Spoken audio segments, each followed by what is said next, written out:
eye. She's got very distinct V's over each eye, and that's how I know it's her. So we have pictures up here, but Sierra, who's in there right now, if you look at her picture, she has more of the crescent shapes over her eye, so that's how we know the difference. Is this a Bengal tiger? We're not sure what they are. We don't do blood testing here because it's so expensive, but we're thinking that she may be part Bengal and may be part Indo-Chinese because she's so small. The other thing about the reason why they're so small is they came from a pretty bad background.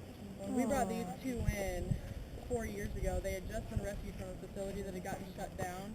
I don't know if you guys heard that with that Weezagia thing that went down. These were two of the cats that were from that facility. And when they got shut down, we got a phone call asking if we could go pick them up at their holding facility.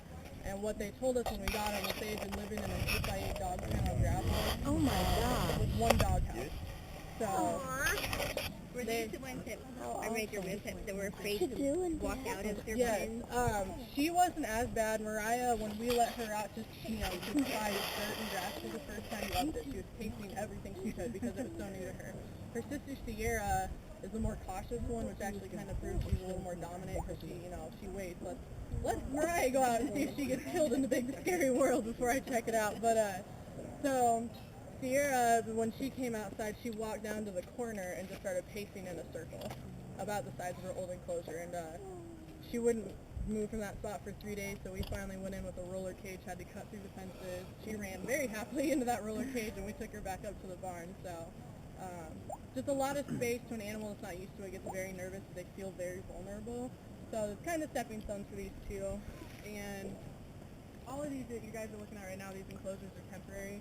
When we moved here 2 years ago, we had 8 cats. We ended up with 18 within a year. So every time we built a big permanent one, the new cats went in there. So eventually, you guys will have really big permanent ones, and I think they're going to like it. They're 12, if you can believe it. This girl's actually 12 years old. Looks very young and very active. You catch her and see her playing tag a lot. In the wild, they're lucky to make it 5 to 10 years because of poaching. They have the ability to live over 20 years. So. Good morning.